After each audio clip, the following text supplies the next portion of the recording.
Happy Saturday. How's everybody doing? Welcome. I'm Don Ross, and I do these weekly streams as part of my thing called the Don Ross Guitar Academy. You can see the little graphic here in the corner. So that is the website that takes you to my teaching academy, where I teach the basics and then some intermediate level lessons on how to play the guitar. There's about 80 lessons up there right now, more to come. And as part of the deal, you get this weekly stream, and I meet with my students every single week. And or there are some weeks I do have to skip, admittedly, because of touring, but we probably get together between 40 and 45 times a year. And we talk about all kinds of different topics, everything to do with guitars and guitar playing and music and theory and gear and all kinds of nonsense. A couple of weeks ago, we did a really thorough one on using artificial intelligence to unmix stereo files that you can then remix, your own music, I mean. Don't unmix and remix other people's music. Anyway, cool. So we have a special guest this week. That's why I wanted to go public with this stream. And he's an amazing guitar player and singer from Finland. And before we actually welcome him in, let's watch his latest video. SARIOLA has a brand new record coming out very, very soon. The album's called Voyager, and this is the lead single off the album, which is just an astounding piece of music called Next Level.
Holy moly.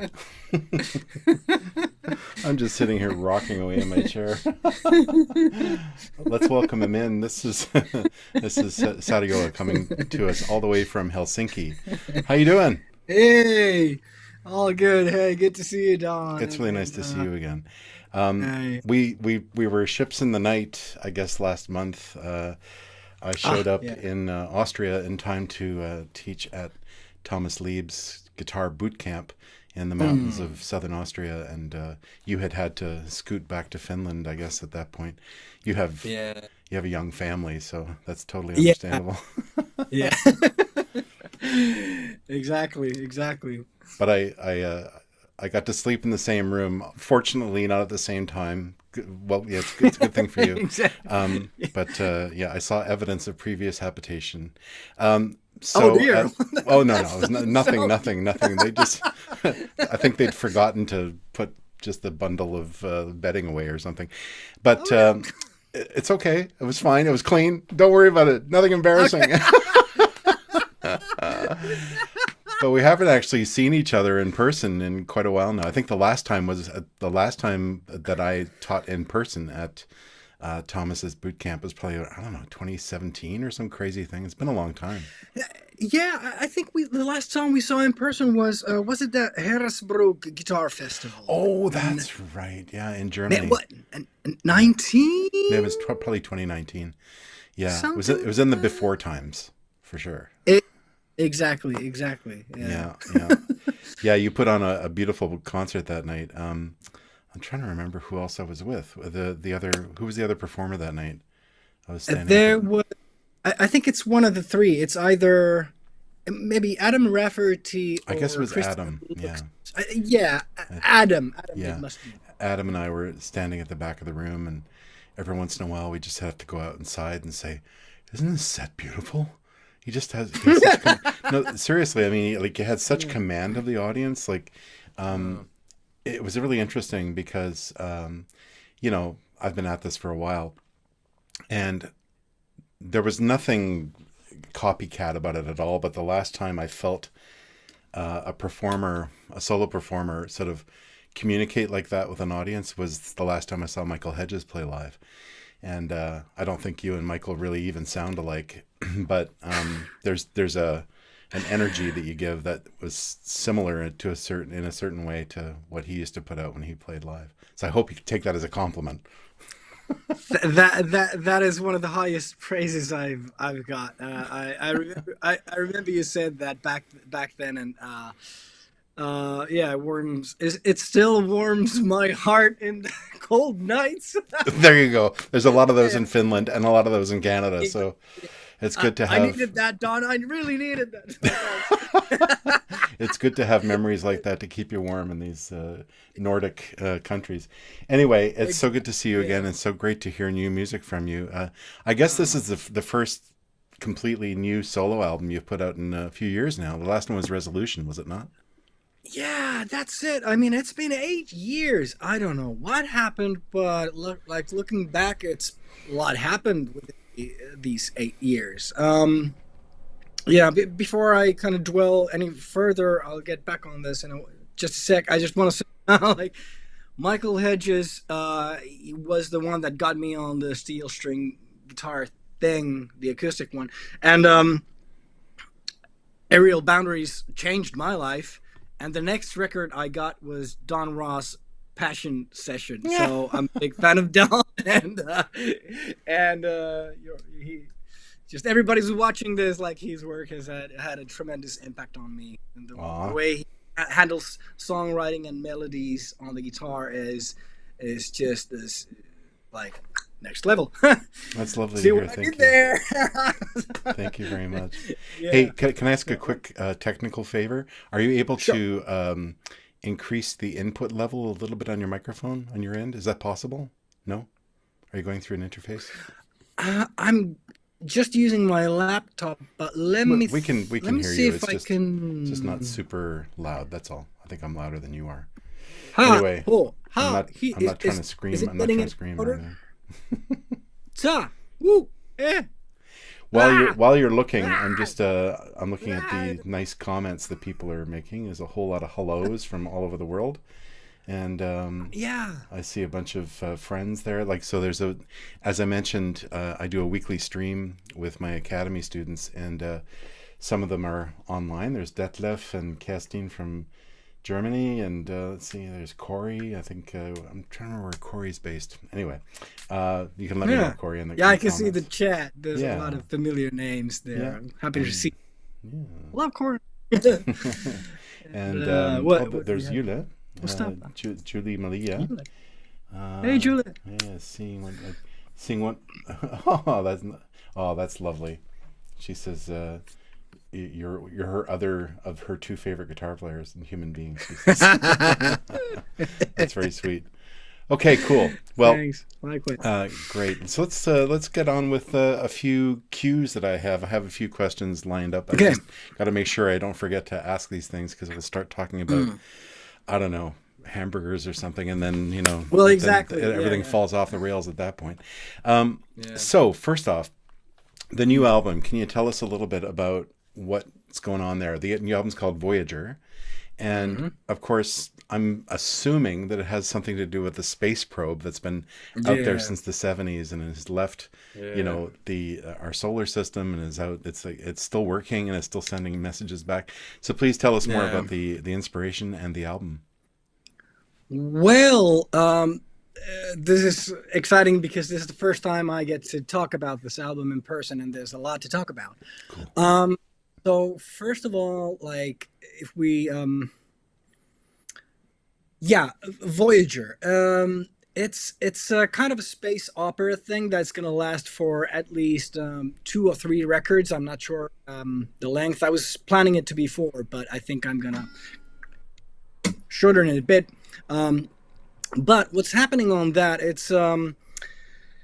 It's basically Voyager is set in this kind of dream world.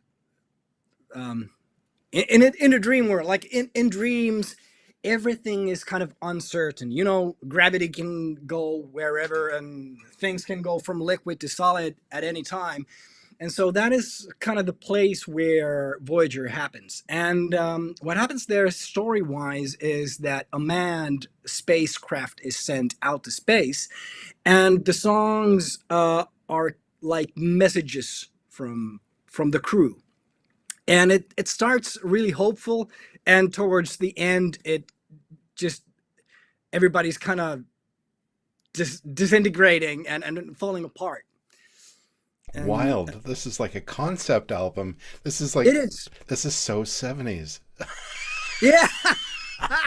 When I was a kid, like It is. all the progressive rock bands and the Who and all, everybody was putting out rock operas and concept records Yeah, yeah. and sometimes the concepts would sort of fall apart. Like even Sergeant Pepper was supposed to be a concept album, right? The whole album. Oh yeah. They were supposed to Right. do the whole album as another band, and that lasted 2 songs or something.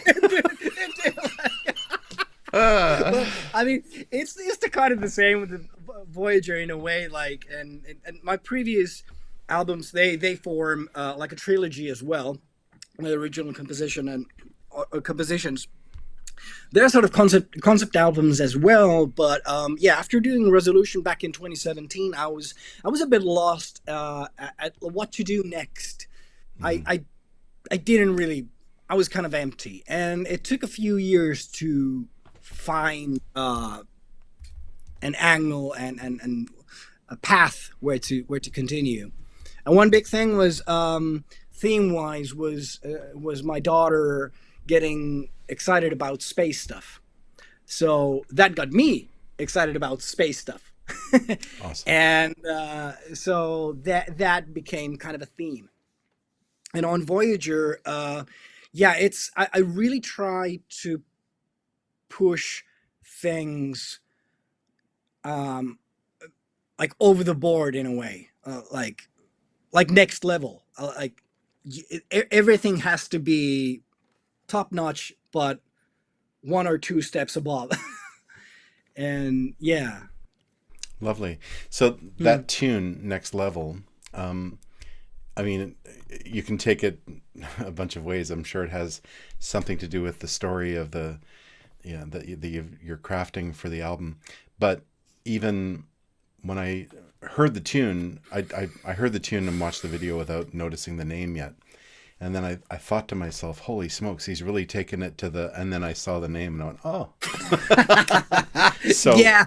so it kind of feels like, I mean, I've always been a big fan of your sense of groove. It's kind of incredible. Like you set up very, very deep grooves, most of which I think are rooted more in a rock sensibility. My grooves tend to come from funk and R&B for the most part, but this one, it really feels like you're almost in this fusion sort of zone, like where, like I find that the A section that you come back to, that it's like, I mean, yeah, there are these big clangs and the big chords that happen, but the bass line and stuff like that, it's very funky. It's not a swinging kind of funk. It's more of a rock, funk rock. Anyway, Yeah, yeah. and as a result, yeah, I find I can't help but like sitting here, head bobbing the whole time or whatever. The first 100 times I listen to the tune. Also, I've been lucky. Sariola sent me an advanced copy of the album, and it's fantastic. I listened to, I think, 10 of the 13 tunes so far. I wanted to give them a careful listen, and they're really wonderful. That tune Spiral, that knocks me out. That's a great piece of music. Yeah, beautiful song. Thanks. I'm glad to hear that. I'm planning to do a video of it. I'm kind of on the fence whether to do that or Biggest Wave, but yeah, it's a Spiral is kind of a maybe shorter and more, I guess, pop. Would that be the correct term? But yeah. But it's intensely melodic. It's a very beautiful tune. Oh, thanks. Yeah. Yeah, like that was the thing that always struck me about your last album, Resolution, was that so many of the tunes, the sense of melody was really strong. The complaint I have overall in the guitar world is that there are a lot of people who can play well, and a lot of people who can make a pleasant sound or a big noise or whatever. But I find that the sort of the fusion of strong harmonic movement and strong melody, I feel like such an old man when I say, it reminds me of when I was a kid, and people would hear, whatever, Pink Floyd or the Beatles or whatever, and they'd say, "Oh, I can't hear the melody," but I could, I think they were very melodic writers, but Yeah. but I find, these days there's a lot of emphasis, I think, because of YouTube and stuff like that, so much emphasis on the eyeball factor that the music starts to suffer. And so if you can do something that looks spectacular, it almost doesn't matter what the music sounds like. And what I think you're doing is you're obviously a really good showman, but you also have a strong sense of melody and harmony. So props to you. Kudos.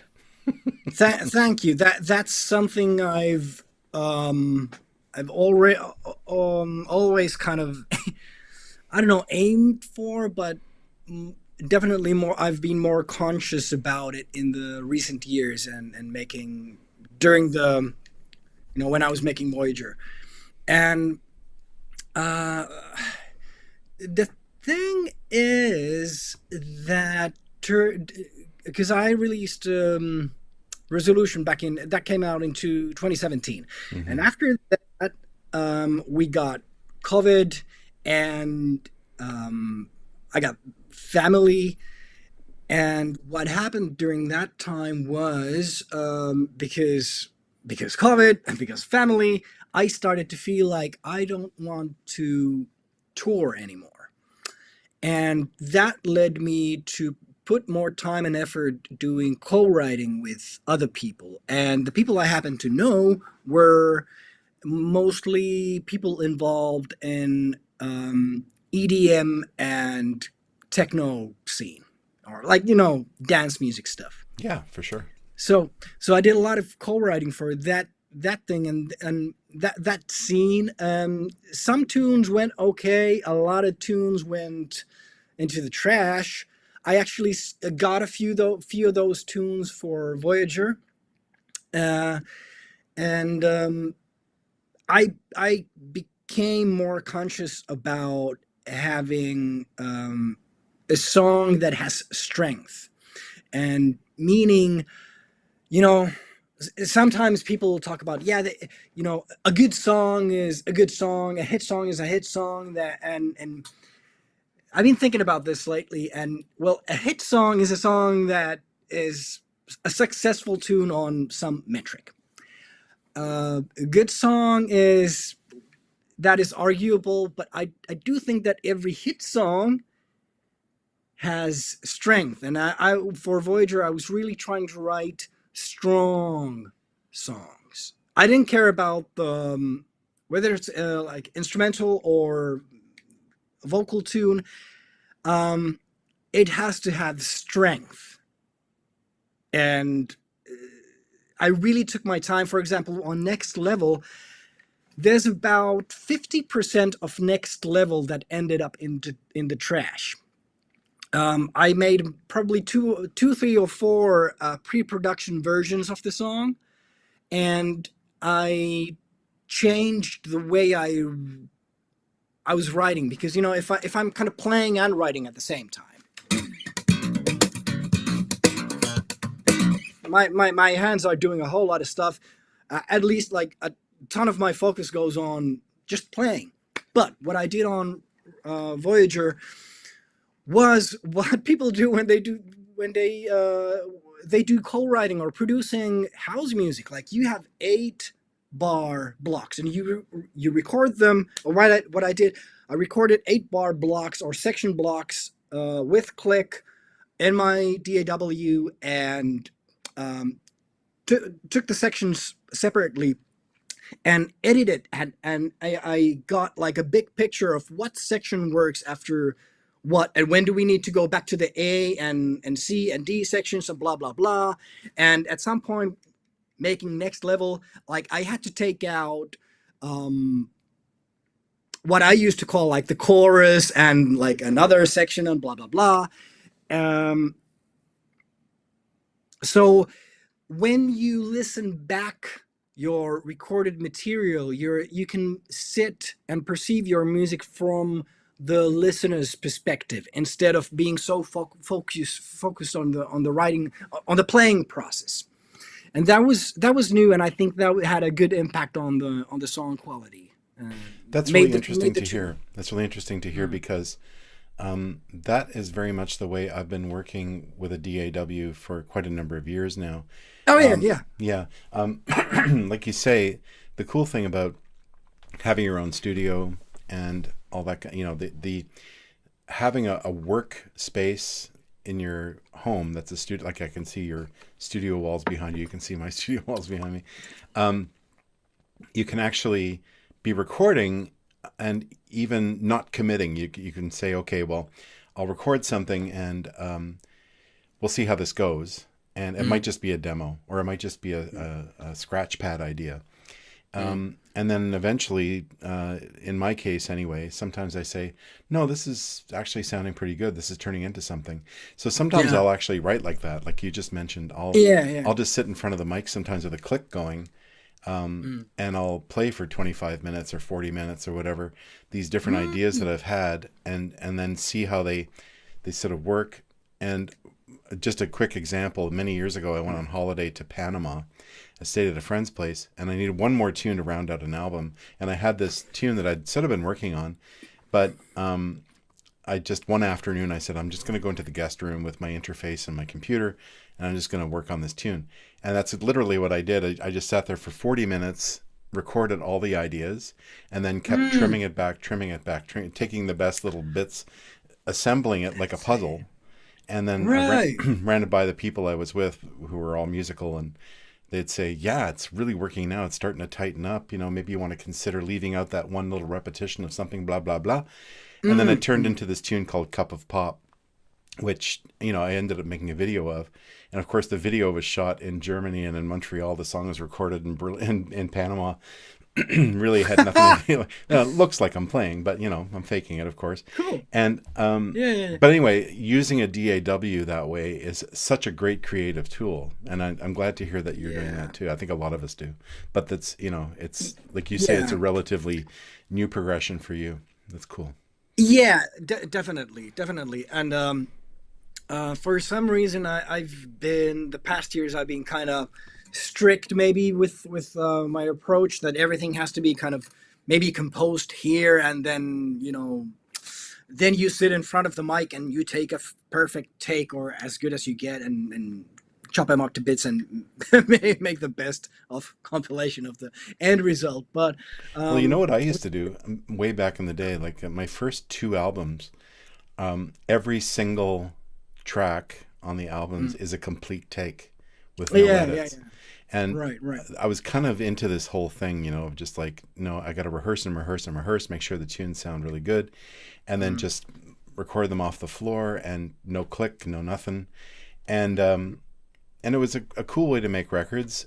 Part of it, the reason I did it that way was because back then I was signed to record deals, and the clock was running at the recording studio, and I knew it was really expensive. So I was trying to save everybody money, including myself. I wanted to see Yeah, royalties one day. yeah. But eventually I realized, no, the studio is another instrument. Actually, that's a Pat Metheny idea. The studio is Yeah, another instrument that you have to learn how to play. And yeah, so yeah. those of us with home studios, we end up learning how to play them like an instrument. And then the cool thing, if you use the studio as a compositional tool, and you end up with a cool piece of music, then you basically end up learning what you edited together. And why is Yeah, that yeah. not legit? That's totally legit. It's just like it's Exactly. as legit as a writer saying, "Oh, there we go," and then he walked down the street and went, "Oh no, that's all wrong." Try that. Oh, that's crap. Throw that in the garbage. Anyway, you know Yeah, what I mean. Okay, yeah, cool. yeah, So for those of yeah, us who are recording geeks, uh, just I'll ask the questions. Which yeah. digital audio workstation, which DAW do you like to use? Pro Tools. You're a Pro Tools, or so am I. Yeah, yeah. Yeah, and how long have you been using it? And why did you choose it? Maybe 10 years, because peer pressure. I do a bit of I don't like Pro Tools. I don't like any I don't like any DAW. They're all faulty, They're all or hard to use. They're all really hard to use. yeah, everybody, all of them has like different strengths and peaks and dips. But yeah, peer pressure, because I had to do some session work and sync my sessions with other people. So some some folks were more Pro Tools oriented, so I had to kind of get on that ship then. Um, yeah, I started out with Logic. I used that fair amount of years, and migrating to Pro Tools has had the benefit of yeah, definitely the audio editing is more pro. Right. Yeah. Yeah. Yeah. And in my case, anyway, I mean, I'm one of those people who, way back in the day, in the late '90s, I guess, Mm. it was owned by a company called DigiDesign back then, and they were to get people to try it. They were putting a free, what they call Pro Tools free, on a disc. I can't even remember if it was a CD or a DVD. It was probably a CD back then, and they would just mail it to you for free. It was completely free. Oh, okay. So it was back before the internet was fast. So I got this disc and I threw it, and I had a Mac Pismo laptop, the black one that they used on the Mission Impossible movie back then. Anyway, I had that one, and the cool thing about it is that it had a sound in and a sound out on it.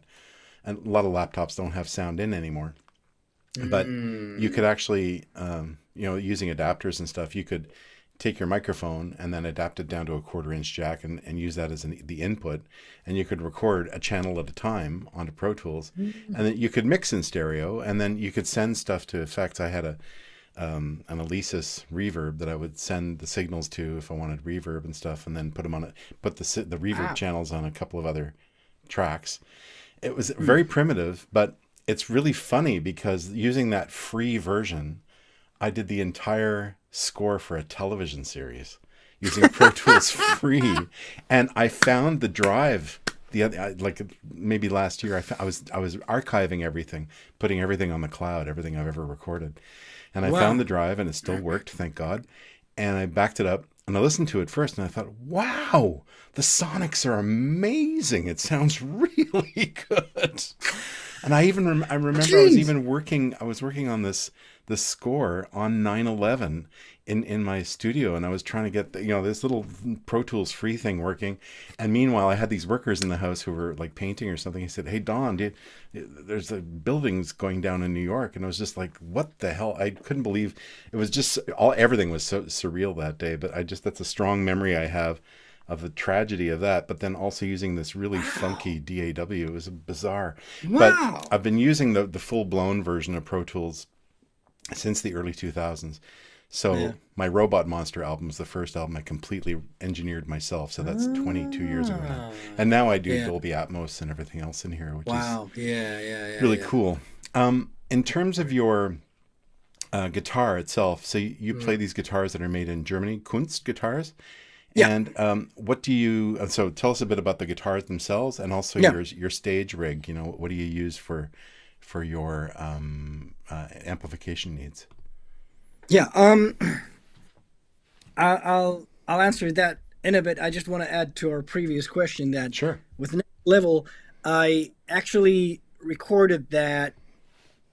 I had the recording done already for like a year, and I felt like it's still not there.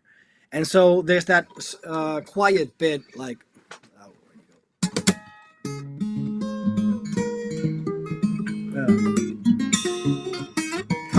like that whole bit is recorded like 1 year after it was done. Amazing.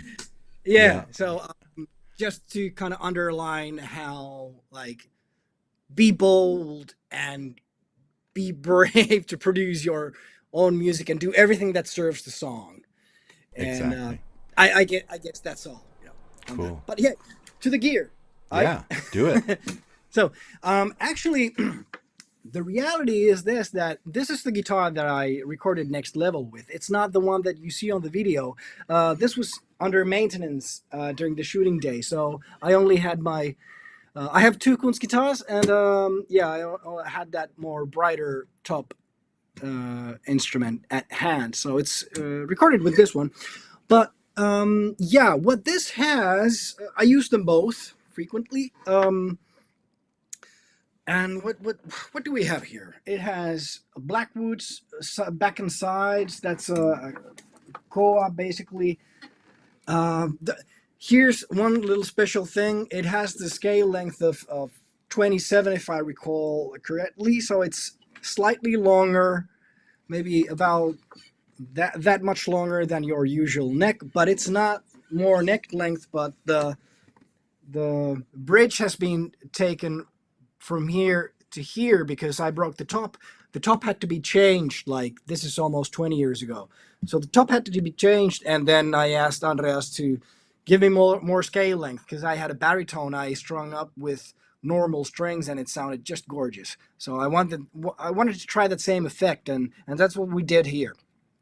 So it has Interesting. more So scaling, cool. and I think that brings a more like a cello quality to the tone. And one other benefit is also that the string wobble is slightly less than with normal scale lengths, Yeah, meaning because that you use some really low yeah, tunings. yeah, exactly. I mean, the benefits, you start to hear that around like maybe after when you go below C, so the string doesn't wobble as much.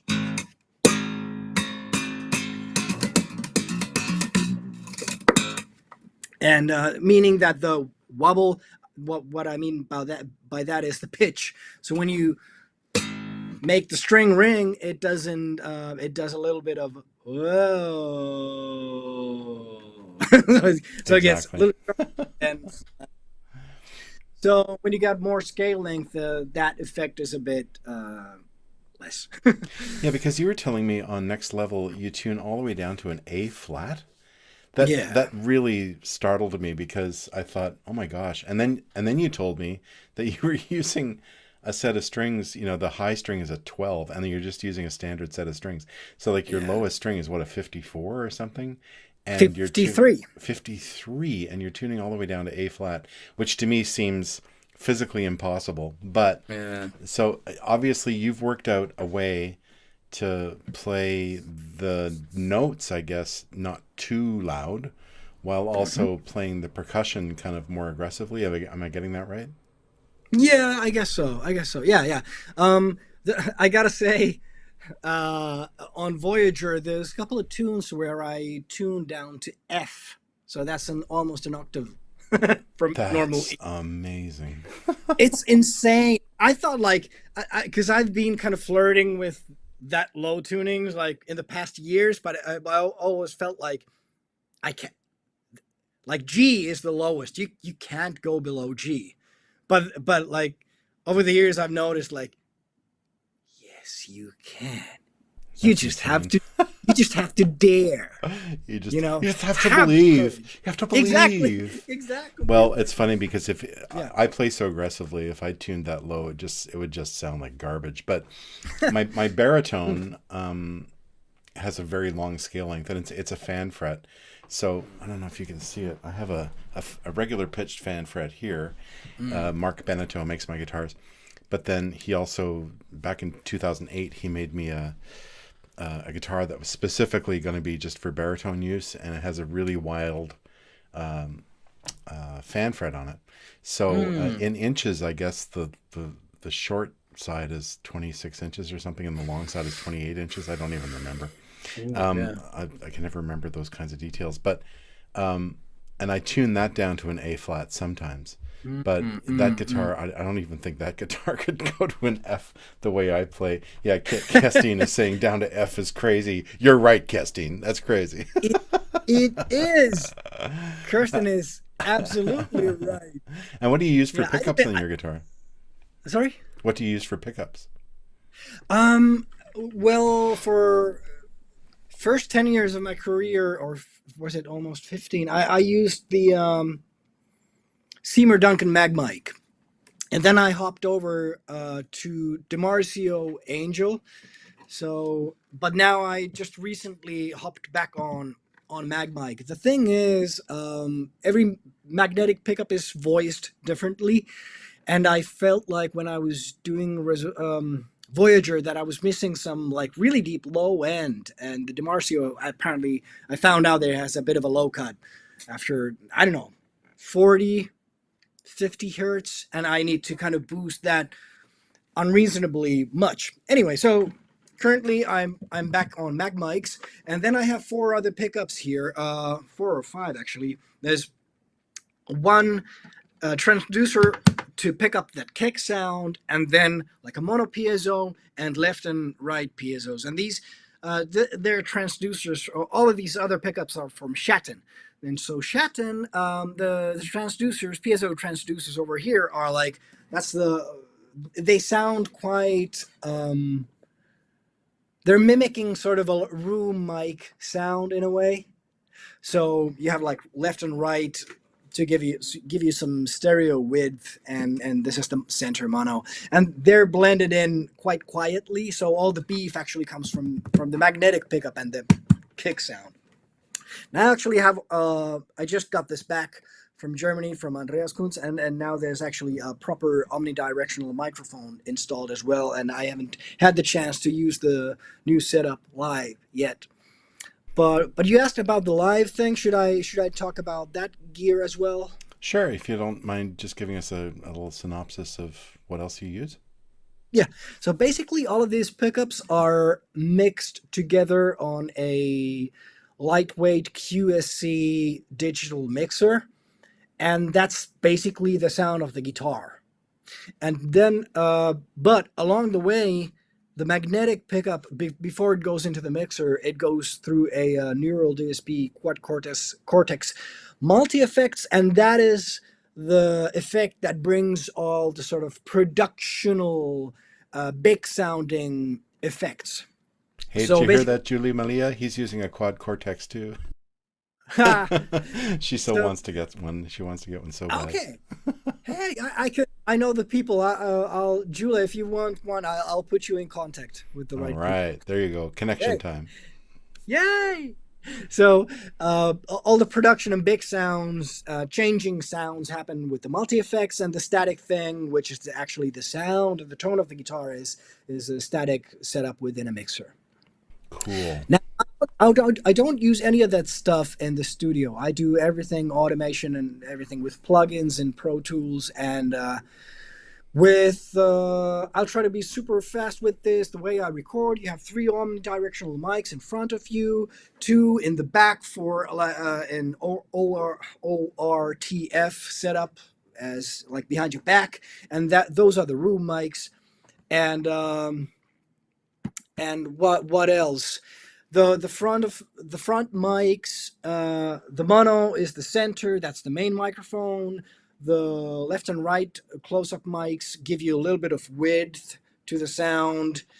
And then the room mics back there, you can't compress and slam the front mics much, but the back room mics behind your back, those are the microphones where you get like bang and you compress them like hell and you put a bit of short room reverb on that stuff. And that's how you kind of get like a drum room effect, and these hits start to feel like the whole room is kind of breaking apart almost, and you More blend of a that in. three-dimensional kind of thing. Yeah. Yeah, and that's how you kind of get that overall sound. And all the low end comes from the magnetic pickup.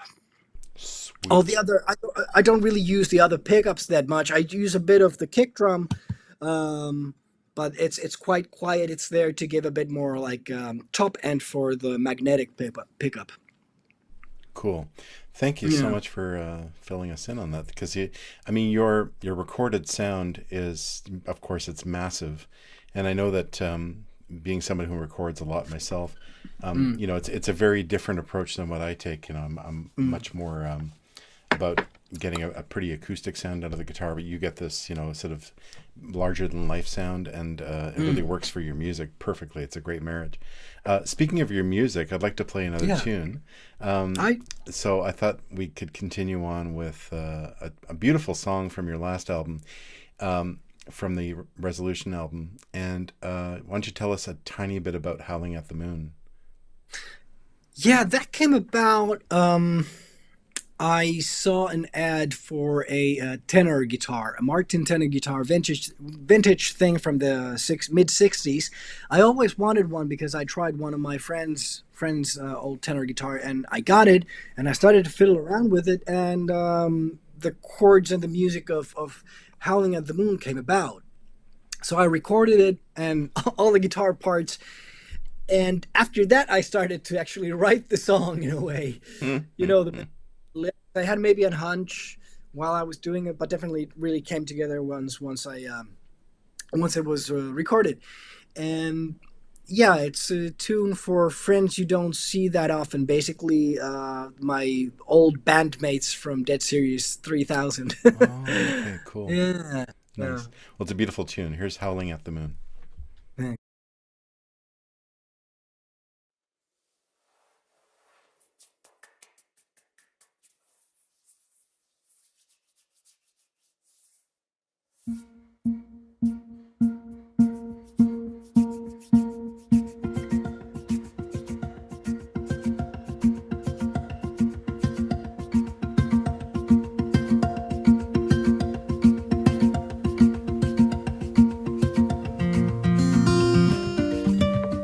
Are you still talking all that jazz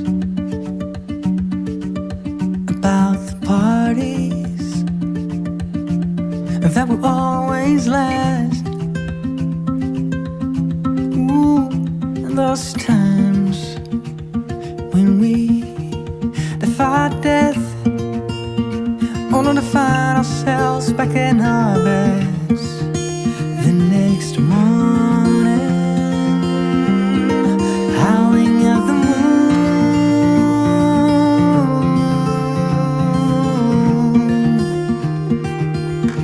still howling at the moon.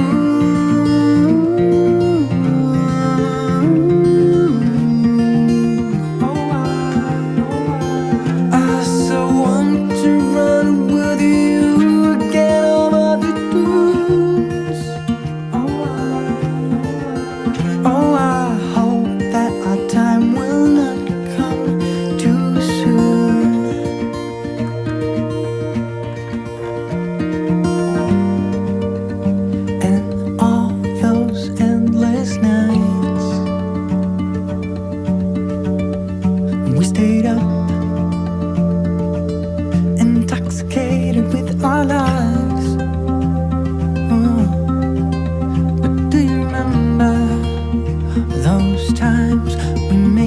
get through, while somehow others miss the cue. I'm still wondering and howling at the moon,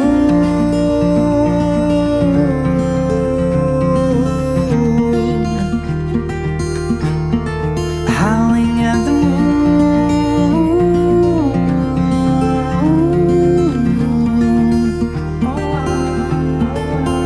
I saw one to run with you again over the dunes.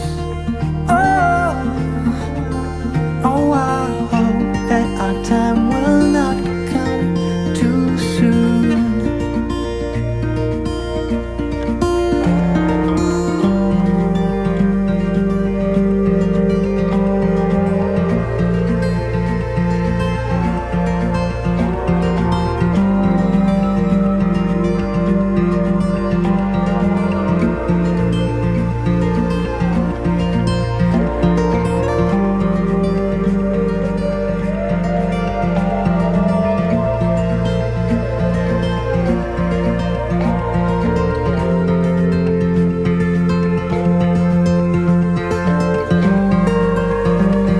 Still howling at the moon,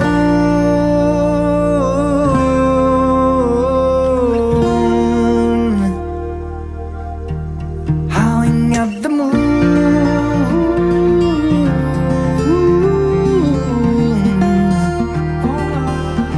Oh, I can't wait to do this again with you. Oh, listen how our hearts sing out in tune, in tune, in tune.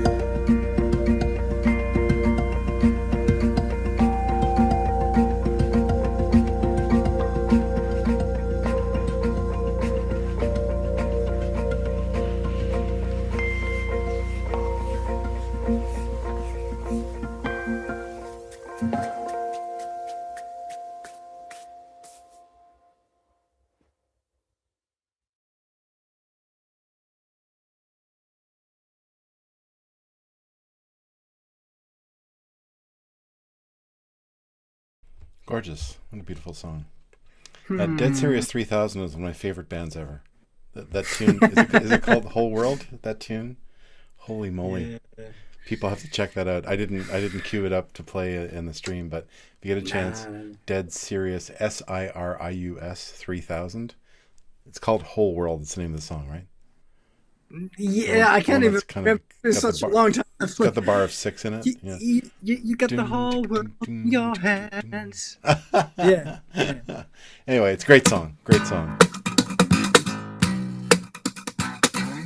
Isn't those? You got the whole world in your hands. It is right there. Yeah, it has that extra bar of 2 in it. Yeah, it's so cool. And what's the name of your friend who plays drums on that song? Jukka Backlund. Yeah, well, brilliant musician. And He is. yeah, and his brother plays bass as well. Anyway, you guys are a great trio, and lovely to hear more music from you guys. So just another quick plug here. Don't forget, this is coming to you from the Don Ross Guitar Academy here on the bottom of the screen. And on the bottom of the other side of the screen, which my arm disappears into It's so Helsinki. hard to. Yeah, I just can't do this. what? It's I have to go across the ocean. It doesn't work. Anyway, underneath Pithity, you can see his. You There we can go. see his link. Why was this so hard? I know, it shouldn't be this hard. Guitar players are hopeless anyway. PithitiSariola.fi is his website. And so, hey, yeah, you've simplified your name. You're just you're still trying to do it. You've simplified your name. You've decided just to go by your family name as your artist name. Yeah. That's I applaud you. I think it's a daring move and it's a cool move. And I have a very, very close friend who's just done the same thing. And and Yeah. And I have to say that gave me a bit of confidence and lift and to make the move and make the push. I've been meaning to do this like ever since almost before my first album was released. So I thought at this point, as I come back after like 8-year break, I might as well kind of finally have it done and Yeah, it seems have like another good timing. It seems like perfect Yeah. timing. Well, Yeah. my German tour partner Julie Malia, yeah, her given name is very difficult for North Americans to pronounce. When she came over here last year to tour, everybody was butchering her name. It was like if you know the character Steve Brule from this really strange television show that used to be on the Tim and Eric show. He was a recurring character that John C. Reilly plays, and he would never get anybody's name right. He would just, it was really funny. Their name would be on the screen, you know, like Neil Armstrong, and he'd call him Noel Armstrong, you know. Most of the time, we just call everybody Drangus, you know, like instead of Petri Sariola. Yeah, we're here with Peter Drangus. Anyway, I digress. So yes, check out the Guitar Academy if you want to learn more about guitar playing. And what are your upcoming tour plans? Do you have any tour plans? I know you've got a young family, so I imagine you've mostly been sort of running in and out. Because you can't be far from home for too long. I've been there, done that. I know what that's all about. So, but what have you got coming up? I got like so Voyager record release concert is at the Guitar Summit. It's coming up in this month, and so after that, there's gonna be I have a tour in Finland, December and January. Then I'm probably, now these are very rough plans at this point, but it looks like I got a tour in China in April, and States late summer. Cool. 2016. Cool. 2026, I mean. Yeah. So, I knew what you meant. Yeah. So I would like to talk more about that, but when it's like, yeah, when it's for sure. I let the right people make the right things before I'm screaming that out loud more than this. Yeah, you don't want to blow it. I get it. Yeah, Yeah. Well, for those of you who like music that has guitars in it, just my own little plug. I've got some shows coming up in Europe, heading to Europe in a few days. And Julie Malia and I are playing on the 13th, which is a week from tonight, in Dresden, in east of Germany. So beautiful city. If you get a chance, come on down. If you're not too far, come from Berlin. It's not that far. Leipzig, it's not that far. Prague, it's not that far. Just go for it. And so we're playing at the Jazz Club Tone right in the center of the historic part of Dresden. So that's cool. And we're also playing at the Modern Acoustic Guitar Festival in Bremen the following weekend. I believe it goes the whole weekend, and I'm not sure which night we're playing. We're either playing the Friday or the Saturday, but you can check my website, which is donrossonline.com, or Julie and I have a dual website, donrossandjuliemalia.com, or you can check juliemalia.com. She's got her own website. All right, end of commercials. So so touring plans. And is there anything else that you wanted to let us know about the new album, or any other upcoming events for your side, what you've got coming up? What else? Yeah, early, like if somebody's in Finland, in early October, we are playing with my sibling band Tuulen Tei. We're playing with Kymi Sinfonietta in Kotka, and so we're gonna play like with a symphony orchestra, and that's exciting. I got to start practicing for that too now. Yeah, playing with an orchestra is really interesting. I always joke that it's like dragging a boulder uphill, you know, when you're used to playing solo and you suddenly have to play with 70 people, you know, who are all reading notes off a page, and it's a real challenge. And then trying to read a conductor, every conductor gets read a little bit differently, so some of them you have to know that you have to do this, like you have to be half a beat behind them all the time. It's just anyway. And then other conductors say no, it's a whole beat behind. Other conductors say no, it's exactly when I raise my hand. Anyway, so that gets a bit nuts. But anyway, if you've got a cool conductor, it's always good. It's always good if you have a conductor that has an open mind and does a lot of different kinds of music. And, right. Yeah. Oh, people are mentioning the show I have coming up in Vienna. Yeah, that's in October. Playing in Vienna and Linz and Florence, Italy, and Fusignano, Italy. And then after that, Julie and I go to the States. We're playing the Washington, D.C. area. We're playing in Vienna, Virginia. We're playing near Boston in a town called Byfield, Massachusetts. And then we're in Bath, Maine. And then we go to Ontario, Canada for, gosh, I think it's 10 shows or something all over the map. So be sure to check that out. Be sure to check out Petheri's website or Sariola's website, the Don Ross Guitar Academy website. And I think we have time for one more song. So I thought it would be fun, since we started with a bang and we kind of got a little quieter in the middle, maybe to make a good music sandwich out of it, we'd end with a bang too. So I asked if it was cool to play another tune off your last album, off the Resolution album. So can you tell us a little bit about this tune? I'm going to play a tune called San Francisco Drive. Yeah, that song, funny, I'll tie that a bit with Voyager, because there's a tune at the end of Voyager called Broken Mirrors. And I had been writing that song for, I don't know, let's say 15 years or something. Wow. I managed to kind of finish it until I kind of really sat down. And again, as we were talking about Pro Tools earlier and workflow stuff, I sat down in front of Pro Tools like, I can't write this while playing and have a vision of what this should be.